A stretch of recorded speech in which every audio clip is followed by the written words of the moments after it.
तो दोस्तों हम लोगों ने लास्ट क्लास में इसमें 3 लेक्चर कंप्लीट कर लिए थे। हालांकि मेरी तबीयत खराब हो गई थी, इस वजह से उस पर क्लास नहीं आ पा रही थी, लेकिन हमने बहुत सारे नोट्स कवर कर लिए जिसको ऑलरेडी मैंने वीडियो के स्टार्टिंग में बता दिया है। और आज हम शुरू करेंगे भूकंप। इसमें हमने थर्ड लेक्चर के बाद आज फोर्थ लेक्चर करना है, जहां से हम भूकंप की बात करेंगे। तो भूकंप को अगर आप देखेंगे तो देखिए सबसे इंपॉर्टेंट चीज यहाँ पे ये समझनी होगी कि भूकंप कैसे आते हैं, कहां पर आते हैं, ये सारी चीजें हम समझेंगे।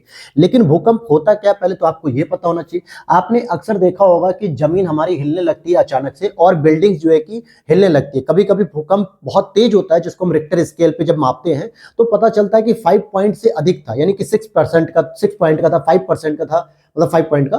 तो ऐसा लगता है कि पृथ्वी बहुत तेजी से हिली और बिल्डिंग्स भी गिर जाती है। तो हम लोग क्या करते हैं, जल्दी जल्दी अपनी बिल्डिंग से नीचे उतर के किसी खुले मैदान पर जाते हैं।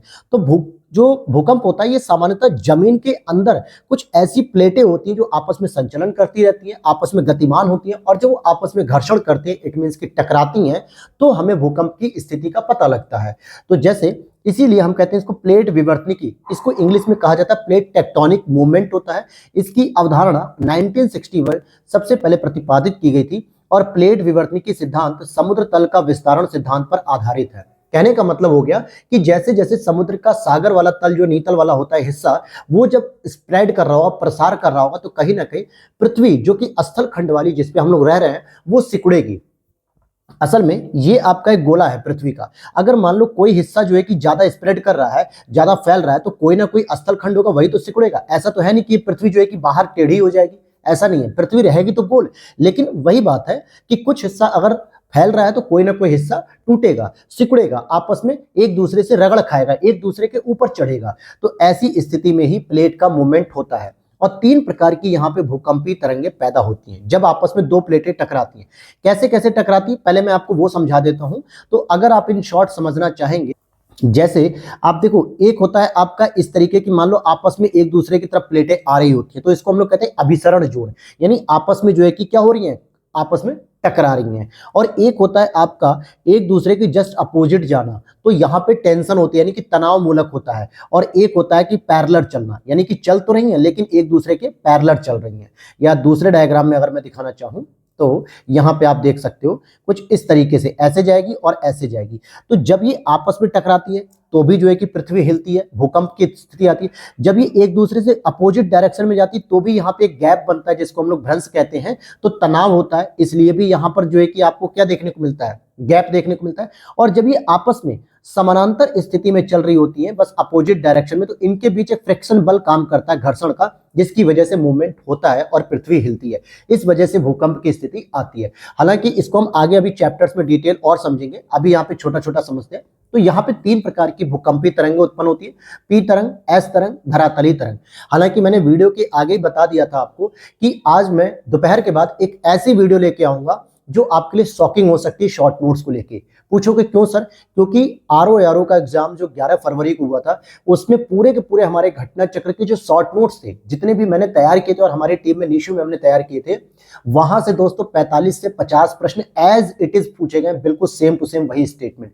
मैं विद प्रूफ आपको लाइव दिखाऊंगा, बस उसके लिए तैयार रहना और फिर अपना डिसीजन जरूर ले लेना कि आपको शॉर्ट नोट से पढ़ना है या स्किप कर देना है। क्योंकि अभी आपके पास 1 महीने का समय है और आप अभी भी चाहोगे तो बहुत अच्छे से उसको तैयार कर सकोगे। तो चलिए देखते हैं, टॉपिक पे आते हैं। फिर यहाँ पे आप देखोगे कि एक होती है पी तरंगे, एक होती है एस तरंगे, और एक होती है धरातलीय तरंगे, जिनको सामान्यतः एल कह देते हैं। ठीक है, और ये यहाँ पे 2 प्रकार की होती है, एक एल तरंग होती है और एक रेलिंग तरंग के रूप में जानी जाती है। तो आगे देख लेते हैं। रिंग ऑफ फायर, ये जो एरिया होता है दोस्तों, पैसिफिक ओशियन का एक एरिया होता है, जहां पे इंडोनेशिया, फिलीपींस, मलेशिया, ये जो एशियाई कंट्रीज हैं, ये भूकंप से संबंधित होते हैं। यहाँ पे ज्वालामुखी भी देखने को मिलता है और ये प्रशांत महासागर में पाए जाते हैं। क्योंकि रिंग ऑफ फायर सबसे ही ज्यादा सेंसिटिव जोन माना जाता है ज्वालामुखी के लिए और भूकंप के लिए। अब एक बात समझना, अगर मैं आपको थोड़ा सा डायग्राम बेस अगर बताना चाहूँ तो आप यहाँ पर जरा समझने का प्रयास करना। थोड़ा सा इसको मैं जूम कर लेता हूँ पहले, ताकि जगह हो जाए।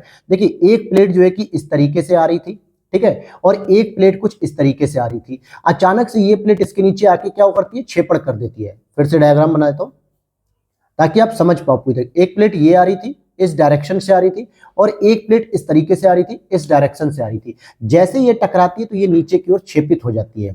क्या हो जाती है, ये नीचे की ओर क्षेपित हो जाती है ऐसे करके इस प्लेट के नीचे, इस प्लेट के नीचे चली जाती है। और जब यहाँ पे ये प्लेट घुसती है मिट्टी के नीचे तो ये क्या करती है, दरारें तोड़ती हुई जाती है। और जब दरारें टूटती हैं तो इट मीन्स की प्रेशर कम हो जाता है और इसके नीचे रेडियो एक्टिव तत्वों के विघटन से टेम्परेचर बढ़ जाता है, जिससे ज्वालामुखी की क्रिया संपन्न होने लगती है। फिर यही ज्वालामुखी ऊपर निकल के आता है पर्वतों के पास, यहाँ पे ज्वालामुखी हमें देखने को मिलता है, अलग अलग प्रकार के ज्वालामुखी हम देखते हैं। और ये जब मिट्टी टूटती हुई आती है, सोचिए दोस्तों, जब आपका कोई घर टूट रहा होता है तो कंपन होता है, और ये तो पृथ्वी में दरारें पड़ रही हैं, अंदर मिट्टी टूट रही है तो भूकंप आता है। इसकी वजह से यहां पे आपको क्या देखने को मिलेगा, भूकंप भी देखने को मिलेगा। इस बार मैं आपको अपने जो हैंड रिटन नोट्स हैं उसकी भी क्लास आपको कराऊंगा, जो यूपीएससी से रिलेटेड पूरे हैंड रिटन नोट्स हैं, जहां पे ज्योग्राफी जैसे टॉपिक को मैं आपको कवर कराऊंगा, जिससे आप बहुत अच्छे से और समझ लोगे ज्योग्राफी को भी। बस उसके लिए वेट करिएगा, पहले ये क्लासेस कंप्लीट हो जाए तो मैं उसे भी कराऊंगा रिवीजन करने के लिए।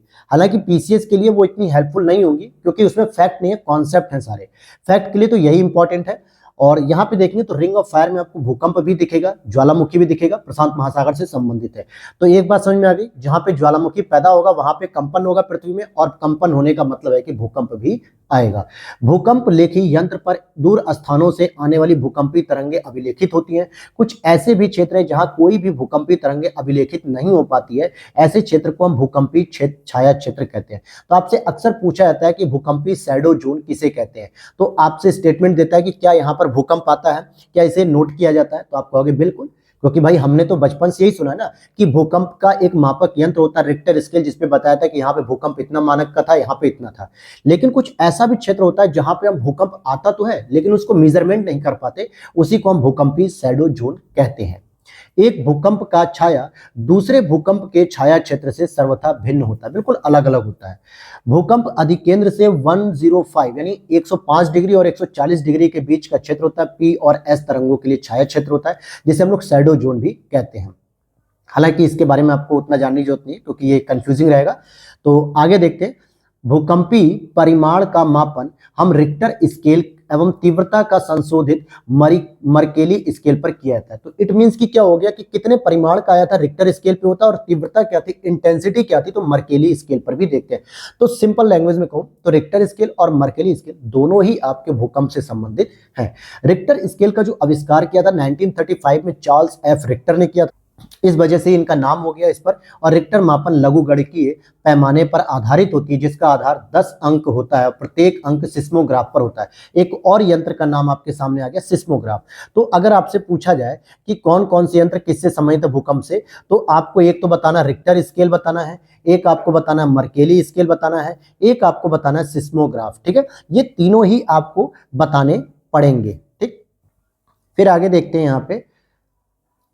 और यहाँ पे हम अगर बात करें सुनामी की बात कर लेते हैं, क्योंकि आपको पता है कि प्रशांत महासागर में सबसे अधिक सुनामी आती है, स्पेशली रिंग ऑफ फायर में। तो सुनामी शब्द जापानी भाषा का एक शब्द है, ठीक है, जापानी भाषा का, जिसको इंग्लिश में अगर आप देखोगे TSUNAMI, जिसमें क्या होता है, टी स्पेशली साइलेंट हो जाता है और हम केवल प्रोनाउंसिएट किसे करते हैं दोस्तों, तो केवल इस वर्ड को करते हैं, सुनामी को। और ये जापानीज भाषा का कल्चर है कि जिसमें मैक्सिमम क्या होता है, पहला लेटर साइलेंट हो जाता है, तो जापानीज लैंग्वेज का ही कल्चर होता है। भारतीय उपमहाद्वीप का उत्तर पश्चिमी प्रदेश भूकंपी ग्रहणशील है, जिसका प्रमुख कारण है प्लेटों के सीमांत पर इसकी अवस्थिति। अब ध्यान देना, मैंने क्या कहा, उत्तर पश्चिम प्रदेश। उत्तर पश्चिम प्रदेश कौन से होते हैं, जैसे आपका पंजाब हो गया, राजस्थान हो गया, गुजरात हो गया। ये जो भारतीय उपमहाद्वीप के जो प्रदेश है, इनमें सामान्यतः भूकंपी ग्रहणशील क्षेत्र होते हैं, या आप महाराष्ट्र वगैरह को भी ले सकते हो। और यह क्षेत्र भारतीय प्लेट एवं यूरेशियन प्लेट का अभिसरण क्षेत्र है। अब यहाँ पे आपको समझना होगा कि हम भारतीय उपमहाद्वीप की बात कर रहे हैं, तो इसमें आपका भारत का पाकिस्तान वाला हिस्सा भी आता है, जो एशियाई महाद्वीपों के साथ यूरोप, एक तरफ से यूरोप की प्लेट आती है और दूसरी तरफ से आपकी भारत की जाती है, यानी इंडियन प्लेट इसे हम कह सकते हैं, इसे हम कह सकते हैं यूरोप प्लेट। जब ये आपस में टकराती है तो यहां पर क्या होता है, पर्वतों के निर्माण भी होते हैं, भूकंप भी आते हैं, ज्वालामुखी भी आती है, ये सारी क्रिया यहां देखने को मिलती है। दैट्स क्लियर हो गया ये बात। अब यहाँ पे पृथ्वी का सर्वप्रथम जहां उद्भव हुआ है, दोस्तों ध्यान से समझना, पृथ्वी का सर्वप्रथम जहां उद्भव हुआ है उसे ही हम भूकंप मूल कहते हैं। क्या कहते हैं उसे हम, भूकंप मूल कहते हैं। और तथा जहां पर भूकंपी तरंगों को सॉरी, यहाँ पे स्टेटमेंट को ढंग से पढ़ना है कि पृथ्वी का नहीं होना चाहिए।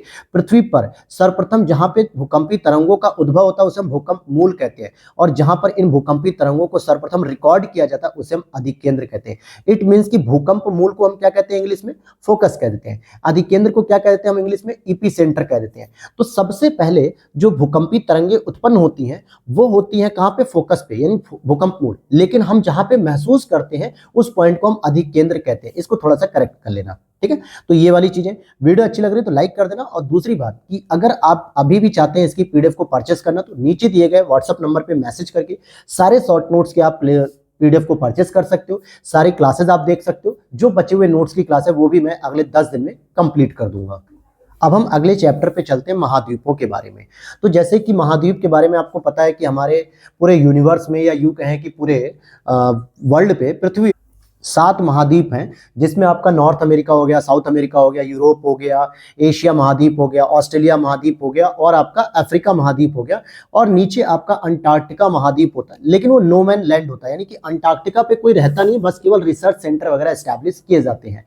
तो ऐसे देखा जाए तो जहाँ पे लोग निवास कर रहे होते हैं वो होते हैं केवल हमारे पास 6 मुख्य मुख्य जो है कि महाद्वीप। तो उनके बारे में हम बात करेंगे। जैसे यहाँ पे पूछा जा रहा है प्रत्येक महाद्वीप में देशों की संख्या निम्नवत है। जैसे अफ्रीका में सबसे अधिक है, 54 सर्वाधिक देश होते हैं। यूरोप में सेकंड नंबर पे 49 आते हैं। एशिया में 48 है। उत्तरी अमेरिका में 23 और दक्षिणी अमेरिका में 12 और ओनेशिया में आपके 14। इसी ओनेशिया में आपका ऑस्ट्रेलिया वगैरह सारी चीजें आ जाती हैं। यूरोप और एशिया को कंफर्म रखिएगा ध्यान से। अब यहाँ पे बात करेंगे जरा कि विश्व में कुल 7 महाद्वीप है, जिनमें एशिया क्षेत्रफल की दृष्टि से सबसे बड़ा माना जाता है। उसके बाद अफ्रीका आता है सेकंड नंबर पे, उत्तरी अमेरिका, फिर दक्षिणी अमेरिका, फिर अंटार्कटिका, यूरोप और ऑस्ट्रेलिया। तो ऑस्ट्रेलिया आपका सबसे छोटा है। मैं इसलिए बता रहा हूं दोस्तों क्योंकि आपको जब ज्योग्राफी की विद प्रूफ और पॉलिटी विद प्रूफ आपको दिखाई जाएगी, या घटना चक्र और भी जो शॉर्ट नोट्स विद प्रूफ दिखाऊंगा आरओ एग्जाम्स में, इतने छोटे छोटे और इतने आसान प्रश्न दिए हुए थे ना, बिल्कुल जैसे लग रहा था कि ये तो बस सही हो जाएंगे, ये सही हो जाएंगे, लेकिन वही प्रश्न मैक्सिमम लोगों ने गलत कर दिए हैं। तो इसीलिए इन छोटे प्रश्नों को कभी भी हल्के में मत लीजिएगा। आगे देखते हैं, विश्व बैंक के आंकड़ों के अनुसार ऑस्ट्रेलिया महाद्वीप में प्रति व्यक्ति भूमि सर्वाधिक है, यानी एक व्यक्ति के पास भूमि सबसे अधिक वहीं देखी जाती है। और अंटार्कटिका में सभी महाद्वीपों में सर्वाधिक माथे ऊंचाई वाला महाद्वीप माना जाता है। अब यहाँ पे कुछ फैक्चुअल इंफॉर्मेशन होंगी जो आपको सीधे मैचिंग करने के लिए, मिलान करने के लिए आती है। जैसे यहाँ पे कुछ पठार और हाईलैंड्स होती हैं। जैसे एबिसीनिया का पठार पूछा जाता है तो ये पूर्वी अफ्रीका के जोन में आता है। एबिसीनिया का पठार जो पूर्वी अफ्रीका में आता है।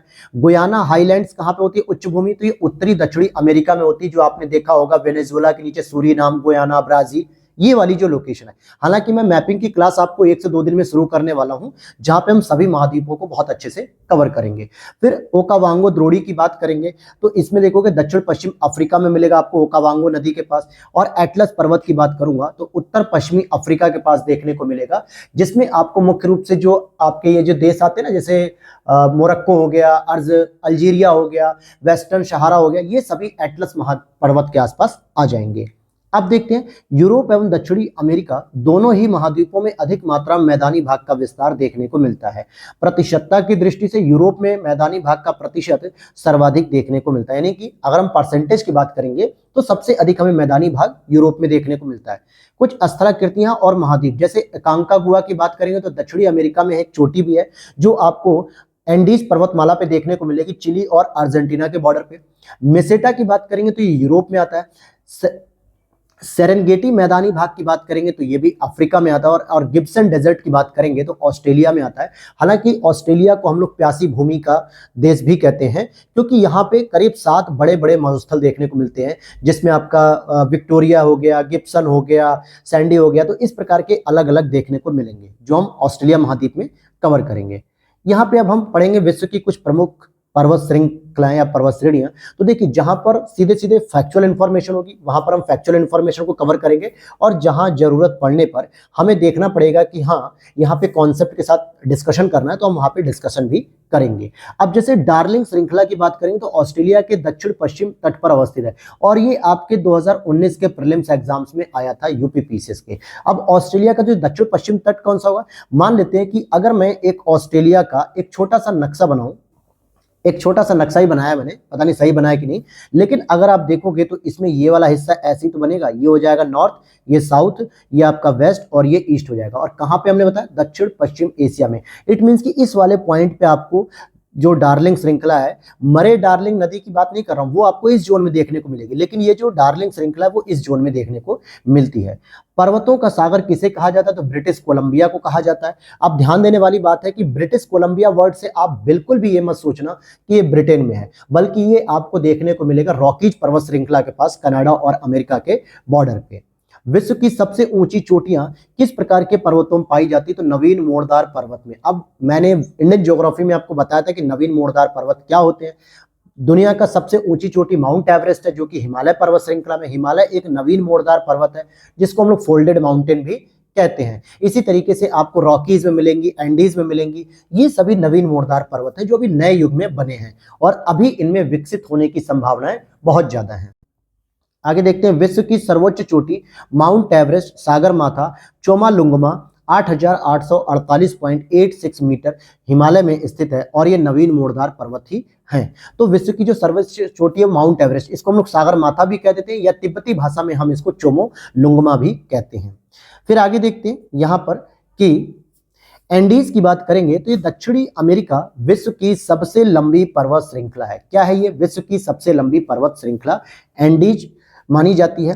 ध्यान देना, ये लंबी की बात हो रही है तो आप कहोगे सर हमारी हिमालय भी तो है, तो हिमालय जो है कि सबसे ऊंची पर्वत श्रृंखला मानी जाती है क्योंकि यहाँ पे विश्व की सबसे ऊंची पर्वत श्रेणियां पाई जाती हैं। जबकि एंडीज की अगर मैं बात करूं तो आप देखोगे इसका विस्तार लगभग 7-8 राज्यों में होता है, 7-8 देशों में। यहाँ पे आपको वेनेजुला देखने को मिलेगा, इधर आपको इक्वाडोर देखने को मिलेगा, यहाँ पे आपको पेरू देखने को मिल जाएगा, इधर आपको चिली देखने को मिलेगा यहाँ से लंबा, फिर यहाँ अर्जेंटीना है, यहाँ पे बोलीविया है, इधर ब्राजील है। तो इस तरीके से आप देखोगे कि ये सबसे लंबी पर्वत श्रृंखला है। मैं सबसे ऊंची की बात नहीं कर रहा हूं, जब ऊंची की बात करूंगा तो हिमालय हमारा आएगा। रॉकी, हिमालय, आल्प्स आदि पर्वत श्रेणियां नवीन वलित पर्वत है, जबकि सियरा निवादा एक ब्लॉक पर्वत है जो कि कैलिफोर्निया यूएसए में आता है। तो सियरा निवादा एक ब्लॉक पर्वत क्यों होता है, क्योंकि जो पर्वत बहुत ही पुराने ओल्ड एज के हैं, या यूं कहें कि उन्हें भ्रंशित भी कह सकते हो, उन्हें घर्षित भी कह सकते हो, उन्हें ब्लॉक पर्वत भी कह सकते हो, क्योंकि जिनके आसपास का जो क्षेत्र है वो या तो घाटी के रूप में तब्दील हो गया या वो ऊपर उठ चुका है। हालांकि इन सभी चीजों को मैं मैपिंग के माध्यम से कवर कराऊंगा तो आपका एक बार और रिवीजन हो जाएगा।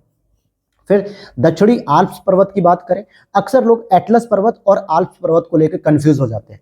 एटलस मैंने अभी आपको बताया था कि जो उत्तर पश्चिम का अफ्रीका शहर है, जैसे मोरक्को हो गया, अल्जीरिया हो गया, ट्यूनीशिया हो गया, और सॉरी ट्यूनीशिया नहीं आएगा, वेस्टर्न सहारा हो गया, ये सभी जो क्षेत्र होते हैं ये एटलस पर्वत में आते हैं। लेकिन आल्प्स पर्वत न्यूजीलैंड में स्थित दक्षिणी द्वीप के पश्चिम में, और इसकी सर्वोच्च चोटी जो है अवरोकी यानी माउंट कुक है। आल्प्स पर्वत का ध्यान देना है आपको। अब यहाँ पे कुछ हम अवरोही क्रम लगाएंगे लंबाई के आधार पे। तो एंडीज जो है कि लंबाई के आधार पे सबसे लंबी होती है, दक्षिणी अमेरिका में पाई थी, और इसकी सर्वोच्च चोटी एकांकागुआ है जिसकी लंबाई लगभग इतनी हो जाएगी। ठीक है, तो ये हो गया। फिर वही रॉकी की बात करेंगे, ये उत्तरी अमेरिका में है, इसकी सर्वोच्च चोटी माउंट एल्बर्ट है। फिर ग्रेट डिवाइडिंग रेंज की बात करेंगे, पूर्वी ऑस्ट्रेलिया में देखने को मिलेगी, सर्वोच्च चोटी क्या होती है, कोसोस्को होती है इसकी। हिमालय पर्वत श्रेणी की बात करेंगे तो इसकी सर्वोच्च चोटी होती है माउंट एवरेस्ट, इसकी लंबाई 2500 किलोमीटर है। हाइट की बात नहीं हो रही है, कहीं भी लंबाई की बात हो रही है। लेकिन अगर मैं ऊंचाई की बात करूंगा तो हिमालय हमारा नंबर 1 पे आ जाएगा। अब यहां पर अगर हम बात करें कि हिमालय पर्वत तंत्र की कुल लंबाई कितनी होती है तो 1400 किलोमीटर होती है। आल्प्स पर्वत का विस्तार आपके फ्रांस में है, ऑस्ट्रिया में है, जर्मनी में है, स्विट्जरलैंड में। अब यहाँ कहोगे सर अभी आपने पढ़ा है आल्प्स पर्वत, अभी हमने पढ़ा दक्षिणी आल्प्स, तो ध्यान देना ये साउथ आल्प्स रखा ही गया है न्यूजीलैंड में क्योंकि वो सबसे दक्षिणी बिंदु की तरफ है, यूरोप से संबंधित ये नहीं है। तो साउथ आल्प्स पूछ रहा है या आल्प्स पर्वत पूछ रहा है, ये आपको देखना पड़ेगा। तो आल्प्स पर्वत ऑस्ट्रिया, जर्मनी, स्विट्जरलैंड, फ्रांस के बॉर्डर पे है। यहाँ की सर्वोच्च चोटी होती है माउंट ब्लैंक, और यह भी एक नवीन मोड़दार पर्वत के रूप में जाना जाता है। क्लियर है इतनी बातें। अब यहाँ पे हम देखते हैं व्हाइट माउंटेन या व्हाइट पर्वत की बात करेंगे तो यूएसए के न्यू हैम्पशायर एवं मायने में विस्तारित है। बर्गिज अराकान योमा पर्वत, जो वर्गिज है ये अराकान योमा पर्वत की जो चाप वाला क्षेत्र है इस तरीके का, पश्चिमी म्यांमार में और भारत और म्यांमार के बीच सीमा निर्धारित करने वाली मुख्य श्रेणी मानी जाती है। इसकी प्रमुख पहाड़ियों में आपको नगा, चीन, लुसाई, पटकोई, ये सभी की सभी जो है कि मिलेगी। और बर्मिज का मतलब क्या हो गया, बर्मा, जो म्यांमार का पुराना नाम है। इसकी सर्वोच्च चोटी नतमा टांग यानी माउंट विक्टोरिया के रूप में जानी जाती है।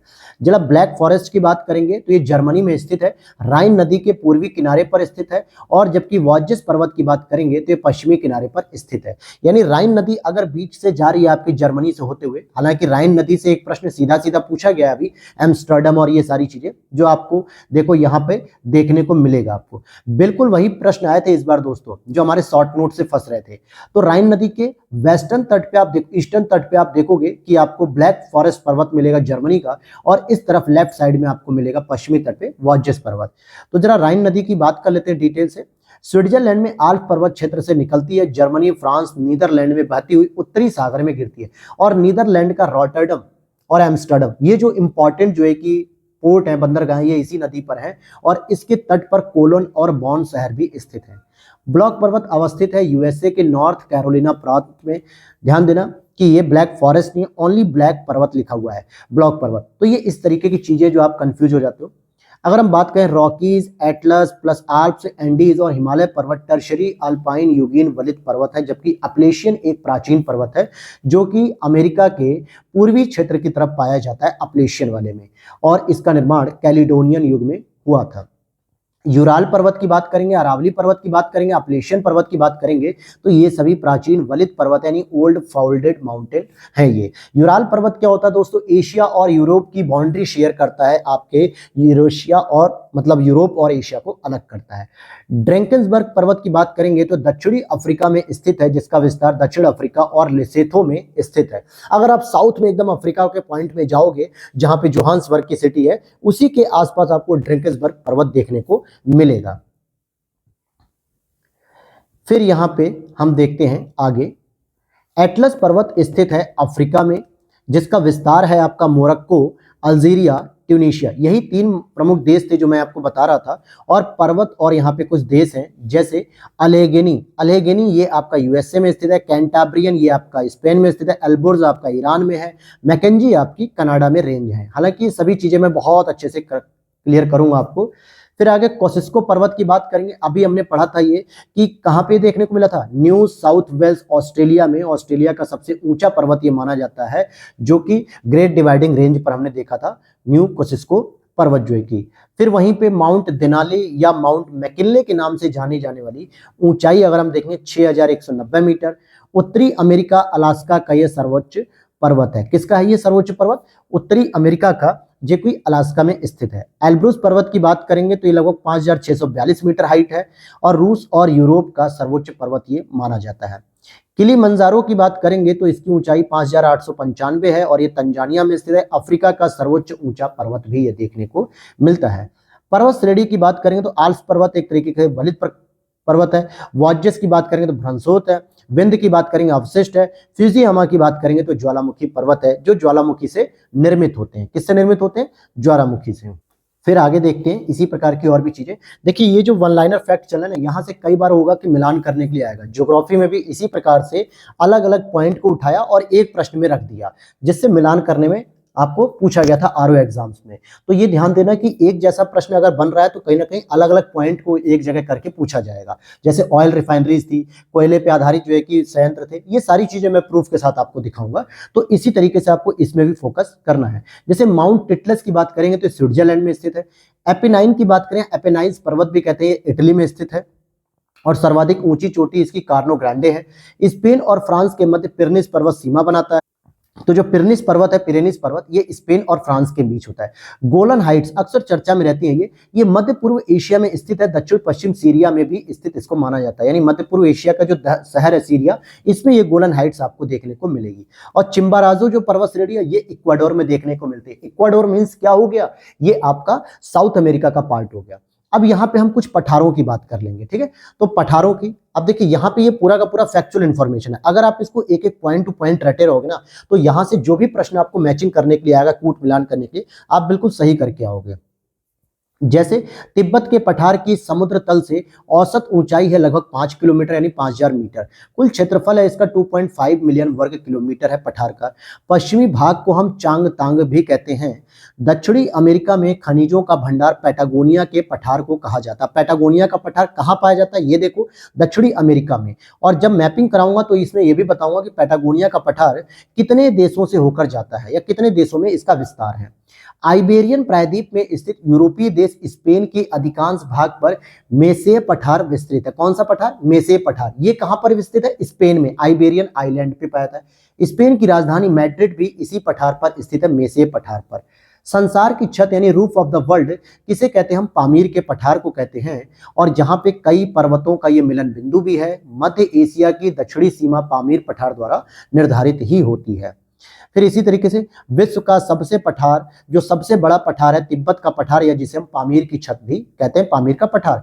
टेलीग्राफिक पठार कहां देखने को मिलेगा, उत्तरी अटलांटिक कटक के पास देखने को मिलेगा, यानी कि सागर के नीतल में देखने को मिलेगा।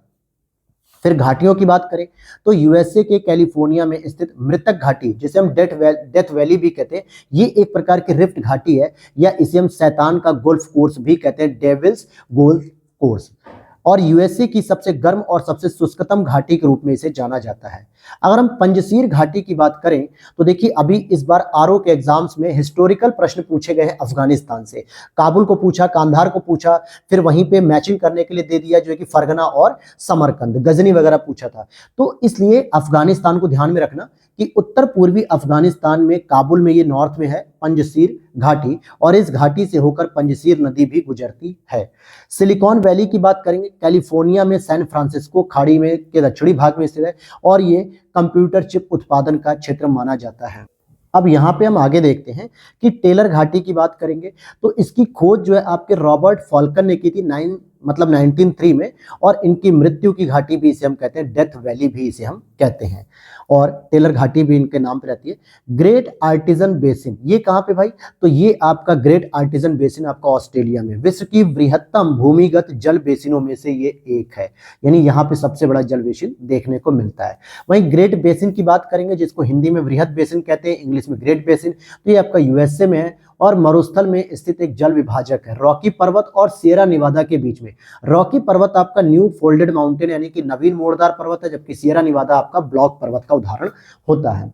वैली ऑफ द किंग किसे कहेंगे, राजाओं की घाटी, या इसको हम कह सकते हैं वादी अल मुल्क, ये मिस्र में देखी जाती है और नील नदी के पश्चिमी तट पर यहाँ पर पाई जाती है। अंधी घाटियां पाई जाती हैं कहाँ पे, जैसे कास्ट प्रदेश जो होते हैं, कास्ट प्रदेश, यहाँ पे अंधी घाटियां पाई जाती हैं, सिंक होल भी यहाँ पर पाए जाते हैं। तो ये कुछ प्रमुख प्रमुख चीजें हैं। देखिए घटना चक्र से हम लोगों ने बहुत सारे नोट्स ऐसे तैयार किए जहां से आरओ के एग्जाम्स में सीधे 50 प्रश्न लगभग आ गए हैं, उसको भी हम बताएंगे। इसी तरीके से याद रखना कि आपको यूपी पीसीएस में भी शॉर्ट नोट से बहुत सारे प्रश्न मिलेंगे। आगे देख लेते हैं, शुष्क प्रदेश और मरुस्थल की बात करें तो विश्व के अधिकांश उष्ण मरुस्थल आपको 15 डिग्री से 30 डिग्री उत्तरी एवं दक्षिणी अक्षांशों के मध्य महाद्वीपों के पश्चिमी किनारे पर स्थित मिलते हैं।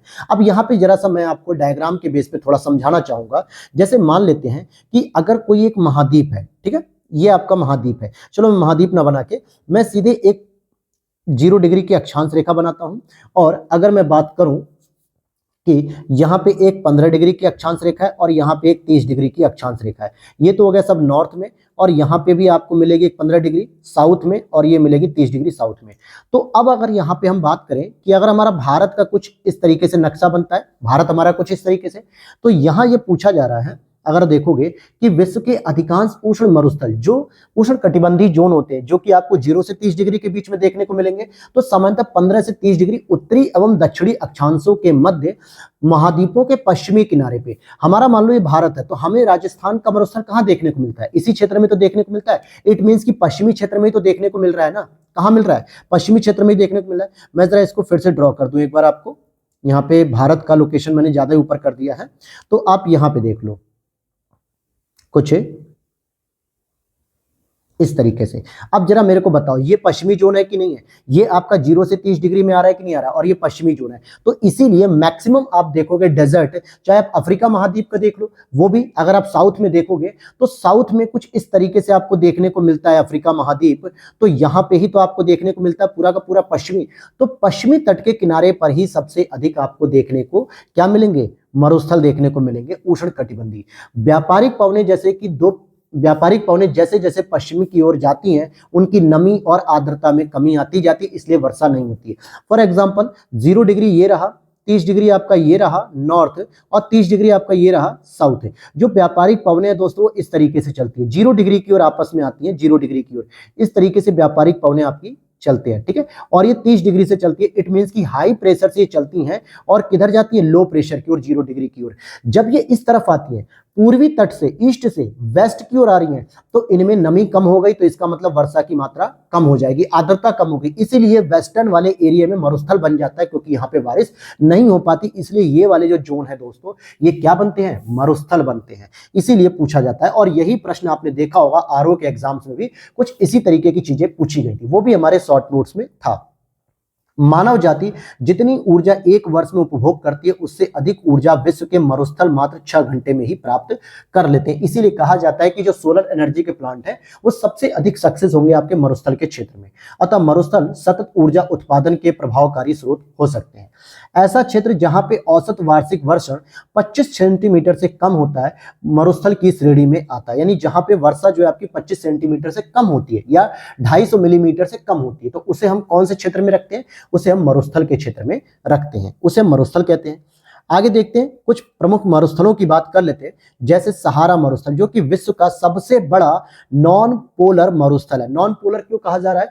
क्योंकि 90 डिग्री पे जो मरुस्थल हमें देखने को मिलते हैं, जिसे हम कोल्ड डेजर्ट कहते हैं, शीत मरुस्थल कहते हैं, सबसे बड़े बड़े मरुस्थल देखने को मिलते हैं। लेकिन यहां पर जो बात की जा रही है वो कोल्ड डेजर्ट की ना करके बल्कि उष्ण मरुस्थल की बात हो रही है, इसलिए सबसे बड़ा नॉन पोलर है।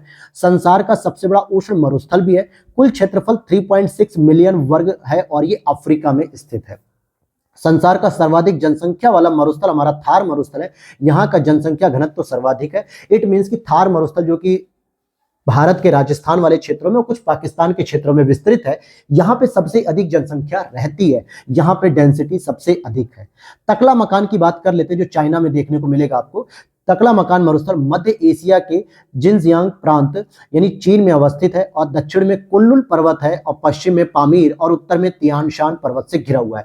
तो एक तरीके से आप समझ सकते हो कि ऊपर तियानशान हो गया, इधर कुनलुन हो गया और इधर जो है कि आपको पामीर की छत मिल जाएगी। तो इसी के बीच में ये आपको देखने को मिलता है तकला मकान मरुस्थल। सारी चीजें मैं कराऊंगा, परेशान मत होना। मैपिंग की सेक्शन की क्लास शुरू होने वाली है 1 से 2 दिन में, तो आप वहां पे बहुत अच्छे से चीजों को समझ पाओगे। मरुस्थल की बात करें और देश की बात करें तो जैसे सोनोरन मरुस्थल ये आपकी यूएसए में स्थित है। कराकुम मरुस्थल ये तुर्कमेनिस्तान और कजाकिस्तान की बाउंड्री पर स्थित है। अब ध्यान देने वाली बात है कि तुर्कमेनिस्तान में 70% विस्तारित है। अगर मान लो ऑप्शन केवल अलग अलग आ जाए, A option Kazakhstan, B option Turkmenistan, third C option Afghanistan, तो आपको तुर्कमेनिस्तान ऑप्शन आंसर को लगाना है।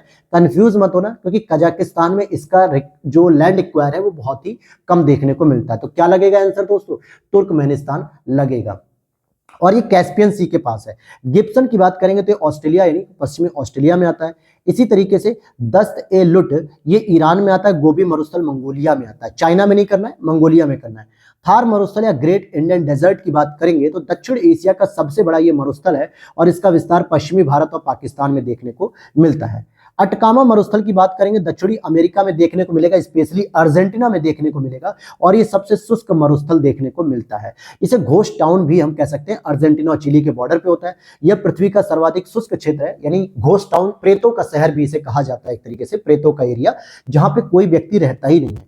शीतोष्ण कटिबंधीय मरुस्थल 30 डिग्री से 60 डिग्री के बीच देखने को मिलेंगे, क्योंकि 0 से 30 के बीच में क्या होता है? उष्ण कटिबंधीय क्षेत्र होता है, जो सामान्यतः पश्चिमी तट पे मरुस्थल देखने को मिलते हैं। लेकिन जब हम 30 डिग्री से ऊपर बढ़ते हैं तो 30 से 60 के बीच में हमें शुष्क मतलब शीतोष्ण कह सकते हो, यानी कि शीत मरुस्थल देखने को मिलने शुरू हो जाते हैं। जैसे इसमें कौन से आएंगे? पैटागोनिया का पठार आएगा, गोबी मरुस्थल आएगा, लद्दाख आएगा मरुस्थल। अब लद्दाख मरुस्थल क्या है? लद्दाख को भी तो हम लोग कोल्ड डेजर्ट कहते हैं, हिमाचल प्रदेश को भी कहते हैं, लेकिन ये कोल्ड वाले एरिया में आता है। उष्ण कटिबंधीय मरुस्थल यानी कि ट्रॉपिकल हॉट डेजर्ट प्रायः महाद्वीपों के पश्चिम में भूमध्य रेखा से 15 से 30 डिग्री नॉर्थ या दक्षिणी अक्षांशों के मध्य व्यापारिक पवन पट्टी में पाए जाते हैं। ये चीजें मैंने आपको बता दी अभी ऊपर। और भारत में पूर्वी हिमालय क्षेत्र दक्षिण पश्चिम मानसूनी पवनों के बंगाल की खाड़ी की शाखा से अधिक वर्षा प्राप्त करते हैं। कालाहारी मरुस्थल की बात करेंगे, इसका विस्तार अगर हम देखें तो बोत्सवाना, नामीबिया और दक्षिण अफ्रीका दक्षिणी गोलार्ध में स्थित है। कहां पे है? कालाहारी मरुस्थल की बात करेंगे तो बोत्सवाना, नामीबिया, दक्षिण अफ्रीका, ये अफ्रीका महाद्वीप के साउथ में है, जिसमें बुशमैन करके प्रजाति भी पाई जाती है यहाँ पे। ग्रेट विक्टोरियन डेजर्ट की बात करेंगे तो ये आपके दक्षिण पश्चिम ऑस्ट्रेलिया में होता है और यह ऑस्ट्रेलिया का सबसे बड़ा मरुस्थल भी कहा जाता है। अब यहाँ पे कुछ और फैक्चुअल इंफॉर्मेशन आती है, जैसे घास के मैदान। तो घास के मैदान को देखें, स्टेपीज आपको यूरोप में मिलेगी, प्रेरीज आपको यूएसए में मिलेगी, वेल्ट्स आपको दक्षिण अफ्रीका, डाउन्स आपको ऑस्ट्रेलिया और पंपास आपको दक्षिण अमेरिका, लानोज आपको दक्षिण अमेरिका। क्योंकि जो लानोज होते हैं, पंपास होते हैं, ये specially Venezuela, Brazil, Guyana, Suriname इन क्षेत्रों में देखने को मिलते हैं। कैंपोस की बात करेंगे तो ये ब्राजीलियन हाईलैंड्स पे मिलते हैं, ब्राजील की उच्च भूमि पर भी देखे जाते हैं। फिर इसी तरीके से सवाना घास के मैदान जो होते हैं वो पूर्वी अफ्रीका। पंपास की बात करें तो अर्जेंटीना खेती के लिए मुख्य क्षेत्र होता है। ये उपजाऊ मिट्टी होती है, यहाँ पे शीतोष्ण जलवायु है, फसल और घास उगाने के लिए भी पाई जाती है और गेहूं के उत्पादन के लिए प्रसिद्ध होती है। तो पंपास जो मैदान होता है अर्जेंटीना में, ये गेहूं के लिए बहुत फेमस होता है। जहाँ पे बाहिया ब्लांका एक क्षेत्र है अर्जेंटीना में, ये गेहूं की मंडी के लिए विश्व प्रसिद्ध माना जाता है। इसी तरीके से कुछ और भी मैदान है, जैसे कैंपोस की बात करेंगे तो अभी मैंने आपको बताया कि ब्राजीलियन हाईलैंड पे पाए थे, लानोज वेनेजुएला बताया, पंपास अर्जेंटीना बताया, सेल्वास अमेजन बेसिन में पाए जाते हैं। अब उष्ण कटिबंधीय घास के मैदान कौन से होंगे? जो सिंपल सी बात है 0 से 30 डिग्री के बीच में होंगे। अब यहाँ पे आपको सबसे ज्यादा जरूरत पड़ती है दोस्तों मैपिंग की। अब आपके दिमाग में अगर मैपिंग क्लियर नहीं है तो आप अक्सर कंफ्यूज हो जाओगे कि सर इसको हम कैसे रिकनेक्ट करें। तो कोई नहीं, अभी आप क्लास कर लो और 1-2 दिन में मैं जैसे ही शुरू करूंगा मैपिंग को, तो हो सकता है मैं 10-12 दिन में पूरी मैपिंग कंप्लीट करा दूंगा, जहां पर आप हर एक छोटे छोटे पॉइंट को, हर एक पहलू को समझ पाओगे। तो उष्ण कटिबंधीय जो घास के मैदान है, जैसे लानोज मैंने बताया कहाँ मिलेगा, वेनेजुएला में मिलेगा, कैंपोस ये आपको ब्राजील में मिलेगा, सवाना ये आपको अमेजन बेसिन में मिलेगा, और ये सारे बेसिन 0 से 30 डिग्री के बीच में ही पाए जाते हैं। शीतोष्ण की बात करेंगे जो 30 से 60 के ऊपर होते हैं, 60 के आसपास, जैसे प्रेरीज देख लो, पंपास देख लो, वेल्ड देख लो, स्टेपीज, डाउन्स, ये सभी पाए जाते हैं। और स्टेपीज की बात करेंगे तो ये यूरेशिया में पाए जाते हैं। बड़े शिकारों की भूमि किसे कहते हैं? तो ये उष्ण कटिबंधीय सवाना प्रदेश पाए जाते हैं। सवाना की वनस्पति में बिखरे हुए छोटे वृक्षों के साथ घास के मैदान हैं, किंतु विस्तृत क्षेत्र में कोई वृक्ष नहीं होते हैं। ऐसे क्षेत्रों में वन विकास सामान्यतः एक या एकाधिक या कुछ परिस्थितियों के संयोजन के द्वारा नियंत्रित होता है। ऐसी परिस्थितियां कौन सी हैं? जिसमें अग्नि हो गई, चरने वाले तृणभक्षी प्राणी, हार्बीवोरस, मौसमी वर्षा, ये सभी चीजें आती हैं। अब यहाँ पे कुछ विश्व के देश हैं और उनकी सीमाएं हैं। जैसे विश्व के सबसे बड़े देश की अगर हम बात करेंगे क्षेत्रफल के आधार पे, तो रूस हो जाएगा, कनाडा हो जाएगा, यूएसए हो जाएगा, चीन हो जाएगा। फिर उसके बाद यानी ये चीन आगे आ जाएगा, यहाँ पे यूएसए बाद में आएगा, ब्राजील, ऑस्ट्रेलिया, भारत और अर्जेंटीना। तो भारत जो 7वें नंबर पे आता है, उसके बाद 8वें नंबर पे अर्जेंटीना है। दक्षिण एशिया में सम्मिलित देश कौन कौन से? जो दक्षिण एशिया में अगर आप देखोगे या भारतीय प्रायद्वीप की बात करें तो बांग्लादेश, भूटान, भारत, मालदीव, नेपाल, पाकिस्तान, अफगानिस्तान, श्रीलंका, इनको कहा जाता है ये भारतीय उपमहाद्वीप के देश हैं। तो पूछा जाता है क्या अफगानिस्तान आता है? बिल्कुल आता है। मालदीव आता है? बिल्कुल आता है। बाकी जितने भी देश आपको दिख रहे हैं वो सारे के सारे बाउंड्री शेयर कर रहे होते हैं। दक्षिण एशिया का सबसे छोटा देश क्षेत्रफल के आधार पर मालदीव देखने को मिलता है। अच्छा, कैस्पियन सागर की बात कर लेते हैं, ये भी बाउंड्री शेयर करती है। तो 5 देशों से ये सीमा साझा करती है। हालांकि इसके लिए एक सबसे बेसिक ट्रिक आपने देखी होगी, तारीख, ठीक है, लेकिन इस तारीख में नाम तो पता होना चाहिए। तो अजरबैजान, रूस, कजाकिस्तान, तुर्कमेनिस्तान, ईरान, और ये विश्व की सबसे बड़ी झील है। हालांकि इस कैस्पियन सागर का नाम दिया गया है, लेकिन सागर उसे कहते हैं जो समुद्र की बाउंड्री शेयर करता है समुद्र के साथ, खुले महासागरों के रूप में। लेकिन ये देशों के बीच में घिरा हुआ है, इसलिए इसको झील कहा जाता है। तारीख का मतलब हो गया, ट्रिक आप याद कर सकते हो, तुर्कमेनिस्तान, अजरबैजान, रशिया, ईरान, और ये आपका क्या हो जाएगा, कजाकिस्तान होगा। तो पहले इन 5 देश के नाम याद रहेंगे, तभी तो आप तारीख को लगा सकते हो। अदरवाइज के से तो आप कुवैत भी कर सकते हो, है ना, के से किर्गिस्तान भी कर सकते हो। तो ध्यान देना है आपको। मृत सागर का विस्तार आपको जॉर्डन और इजराइल और वेस्ट बैंक के क्षेत्र में देखने को मिलता है। कई बार पूछा जाता है कि जो डेड सी है वो क्या जॉर्डन की सीमा साझा करता है कि नहीं? तो बिल्कुल करता है, इजराइल और जॉर्डन के बीच में। अभी इजराइल फिलिस्तीन के मुद्दे को लेकर बहुत चर्चा थी, सीधे यूपी पीसीएस आरओ में प्रश्न आ गया कि गाजा पट्टी कहां से बाउंड्री शेयर करती है। हालांकि मैंने फिलिस्तीन वाले कॉन्सेप्ट में पढ़ाया था आपको विजन आईएएस मंथली मैगजीन में। और एक बता दूं आपको एक छोटी सी बात इंफॉर्मेशन कि अब हमने एक नया चैनल बनाया दोस्तों अबाउट यूपीएससी, जहां पर हम पूरी की पूरी विजन आईएएस की टेस्ट सीरीज को शुरू कर रहे हैं। ऑलरेडी आज एक क्लास आ चुकी है, इसका लिंक डिस्क्रिप्शन बॉक्स में, आप इसे फॉलो कर लीजिएगा, इस चैनल को सब्सक्राइब कर लेना, जहां पे मैं पहले की तरह पूरी करंट अफेयर्स पढ़ाऊंगा, मंथली और पीटी 365 भी पढ़ाऊंगा। तो ये अब अबाउट यूपीएससी चैनल पे पढ़ाया जाएगा। तो आगे टॉपिक पे आते हैं।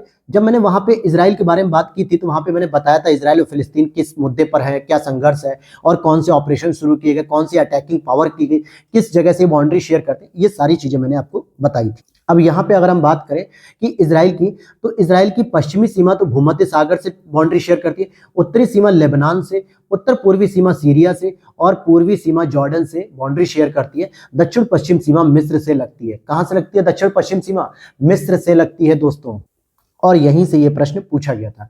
हॉर्न ऑफ अफ्रीका की बात करेंगे जिसमें सोमालिया प्रायद्वीप का विस्तार होता है। जैसे 4 प्रमुख देश आते हैं, Djibouti, Ethiopia, Eritrea, Somalia. Horn of Africa, ये जो आपका जो अफ्रीका महाद्वीप में अगर आप देखोगे लाल सागर के पास कुछ इस तरीके से निकले हुए कुछ देश हैं, तो यहीं पे आपको जिबूती, इरिट्रिया, सोमालिया, इथोपिया मिलेंगे, जहां पे समुद्री पायरेसी बहुत ज्यादा होती है, समुद्री चोरी बहुत ज्यादा होती है। फिर आप देखोगे एड्रियाटिक सागर की बात करेंगे तो सीमा Slovenia, Croatia, Bosnia, Herzegovina, Montenegro और अल्बानिया और इटली के साथ एड्रियाटिक सागर की बाउंड्री शेयर होती है। इट मींस कि इतने देशों के बीच आपका एड्रियाटिक सी देखने को मिलता है। सारी चीजें कराऊंगा, चिंता मत करिए, सारी चीजें आपकी रिवीजन हो जाएंगी ये मैपिंग के माध्यम से। तो अभी आप जितना भी कंफ्यूज हो रहा है वो सारी चीजें बस एक बार रीड कर लो, आपको एक पता रहना चाहिए कि कौन कौन से बाउंड्री कहां कहां शेयर करती है। सर्बिया और नॉर्थ मैसिडोनिया पूर्णतः स्थलरुद्ध देश है, क्योंकि ये किसी भी देश मतलब किसी भी समुद्री बाउंड्री जो होती है, वाटर बॉडीज होती है, उससे बाउंड्री ये शेयर नहीं करते हैं। बाल्कन देश किसे कहा जाता है? अक्सर आपने सुना होगा खाड़ी के देश, बाल्कन देश। तो इसमें Albania, Bosnia, Herzegovina, Bulgaria, Greece, Croatia, Serbia, Slovakia और रोमानिया, ये प्रमुख देश आते हैं आपके बाल्कन देश में। ग्रेट ब्रिटेन में कौन कौन देश है? इंग्लैंड है, वेल्स है, स्कॉटलैंड शामिल है।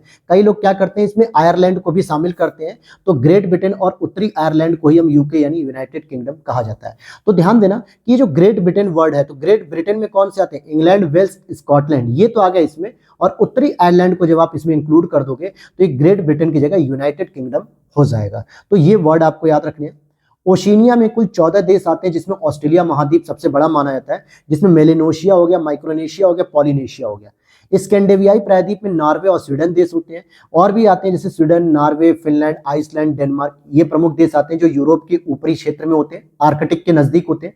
अफगानिस्तान की सीमा किससे बाउंड्री शेयर करती है? तो तुर्कमेनिस्तान से, उज्बेकिस्तान, ताजिकिस्तान, चीन, भारत, पाकिस्तान और ईरान से लगती है। लेकिन कजाकिस्तान और कजाकिस्तान से बाउंड्री शेयर नहीं करता है अफगानिस्तान, और कई बार ये प्रश्न पूछा जाता है। फिर यहाँ पे भूमध्य सागर से कौन कौन से देश हैं जो बाउंड्री शेयर करते हैं? तो Albania, Algeria, Bosnia, Herzegovina, Croatia, Cyprus, मिस्र, France, Greece, Israel, Italy, Lebanon, Libya, Malta, Morocco, Monaco, Montenegro, Slovenia, Spain, Syria, Tunisia, तुर्की है। अब ये आपको अगर सर हमें तो याद ही नहीं हुआ, आपने तो पढ़ दिया, हमें याद नहीं हुआ, कोई बात नहीं दोस्तों, मैप अपने सामने रखिए और भूमध्य सागर के आसपास के जितने भी देश लटक रहे हैं जो वहां से बाउंड्री शेयर कर रहे हैं उन्हें देखो, ठीक है। पुर्तगाल के पास देखोगे तो पुर्तगाल जो है कि आपका भूमध्य सागर में बाउंड्री शेयर नहीं करता है, ध्यान देना इस चीज को। अफ्रीका के पश्चिमी तट पर गैबन देखने को मिलेगा, लाइबेरिया देखने को मिलेगा, अंगोला देखने को मिलेगा आपको। और आगे हम देखते हैं यहाँ पे बोत्सवाना की बात करेंगे तो बोत्सवाना अफ्रीका का एक लैंडलॉक कंट्री है। सीमा रहित देश की बात करेंगे, अर्थात किसी देश से सीमा नहीं लगती है, समुद्र के चारों ओर से घिरा हुआ, जैसे कि जापान जो कि सीमा रहित देश है, इसकी किसी के साथ बाउंड्री शेयर नहीं होती है। इंडोनेशिया की सीमा मलेशिया, बोर्नियो, सेबेटिक द्वीप, Papua New Guinea, Timor Leste जो कि अभी 11वां देश बना है आसियान का, तो इसके साथ, जबकि ब्रुनेई के साथ बाउंड्री शेयर नहीं होती है। अधीन क्षेत्र किसे कहेंगे? तो बोलीविया, पराग्वे दक्षिण अमेरिका में स्थित एक स्थलबद्ध देश है, स्थलरुद्ध यानी कि लैंडलॉक कंट्रीज है। कौन सा देश भौगोलिक रूप से अमेरिका में स्थित होने पर भी राजनीतिक दृष्टि से यूरोप यानी डेनमार्क का भाग है? तो वो हो जाएगा ग्रीनलैंड। तो आप देखोगे कनाडा के राइट साइड में ग्रीनलैंड आपको देखने को मिलेगा, जहां पे लैब्राडोर और ग्रीनलैंड जो है कि जलधाराएं चलती हैं आर्कटिक महासागर के पास, तो मतलब अटलांटिक में, आर्कटिक के नीचे, तो वहां पे आप देखोगे इस पे जो कंट्रोल है वो डेनमार्क का है। फिर कुछ विश्व के देश द्वीप हैं जहां पर स्वामित्व वाले देश कौन से, जैसे एल्यूशियन द्वीप पर बात करेंगे तो यूएसए का कब्जा है, बियर द्वीप पे नॉर्वे का कब्जा है, ग्रीनलैंड पे डेनमार्क का, फ्रेंच जोसेफ लैंड इस पे रूस का है, कैटालोनिया पे स्पेन, मिंडानाओ पे फिलीपींस और ओरिमिया पे इथोपिया का कंट्रोल रहता है। तो आज दोस्तों हमारी ये क्लास थोड़ी सी छोटी रहेगी, लेकिन कल से मैं इसको 1 आवर से अधिक करूंगा और जल्दी ही इस चीज को कंप्लीट करूंगा। तो कल हम पढ़ेंगे स्थलरुद्ध देश के बारे में, क्योंकि बहुत सारे फैक्ट हो चुके हैं। अब इसे आपको एक बार रिवाइज भी करना होगा, और जो लोग इसकी पीडीएफ को परचेस करना चाहते हो वो व्हाट्सएप नंबर पे जो है कि मैसेज करके ले सकते हैं, वहां से परचेस कर सकते हैं। और मैं क्यों कह रहा हूं, क्योंकि आइए मैं आपको एक आरओ का एक प्रश्न आपको यहां से दिखाता हूं। हालांकि बहुत सारे प्रश्न हमारे जो शॉर्ट नोट्स हैं इससे पूछे गए हैं, तो चलिए जरा एक और प्रश्न आपको दिखाता हूं। हालांकि प्रूफ के साथ मैं आज शाम को वीडियो डाल दूंगा, आप लोग देख लीजिएगा। तो ये देखिए, पूछा था आपसे, पूछा था कि नहीं पूछा था, जल्दी बताइए। युगांडा की राजधानी पूछा था आपसे, बिल्कुल पूछा गया था। फिर और क्या पूछा गया था मिलान करने के लिए, किन्शासा पूछा गया था, कांगो लोकतांत्रिक गणराज्य की राजधानी पूछा था कि नहीं, बिल्कुल पूछा गया था। और आगे देखते हैं, और जरा मैं आपको दिखा देता हूं कि यहाँ पे जो राजधानियां मैंने लिखवाई थी अपने टीम से, जो हमारी निशु मैम ने लिखा था, उन्हें पता था कि कौन कौन सी राजधानियां इंपॉर्टेंट हैं जो बार बार एग्जाम्स में पूछी जाती हैं। तो उन्होंने लिखा था उसे, अगर जिसने भी इस नोट्स को लेके पढ़ाई की होगी तो उसके मैक्सिमम क्वेश्चन आपके सही हो जाएंगे। ठीक है दोस्तों, तो बाकी जानकारी हम लोग कल इस पे शेयर करेंगे क्लास में। और अब आपको रेगुलर इस पे क्लासेस मिलेंगी, और हम लोग टेस्ट पेपर को भी शुरू करेंगे। टेस्ट पेपर की जानकारी मैंने आपको दी थी कि हम लोग दृष्टि आईएएस के टेस्ट पेपर करेंगे, और साथ में ध्येय आईएएस के टेस्ट पेपर करेंगे यूपी पीसीएस 2024 के लिए। और आज शाम तक हो सकता है एक टेस्ट पेपर जरूर आपका शुरू हो जाएगा, और एक बार शुरू हो गया तो वो रेगुलर आपका चलता रहेगा। तो वीडियो अच्छी लगी तो लाइक कर देना, चैनल पर पहली बार हो तो सब्सक्राइब जरूर कर लेना। और वीडियो के नीचे दिए गए हमारे अबाउट यूपीएससी एक नया यूट्यूब चैनल है हमारा, जिसपे अधिक से अधिक अपडेट अब वहां पे भी आया करेंगी, जो अलग तरीके की रहेंगी, जैसे विजन आईएएस की हो गई, यूपीएससी की हो गई। तो आप उसे भी हमारे चैनल को फॉलो कर सकते हैं। मिलते हैं नेक्स्ट वीडियो में। Thanks for watching.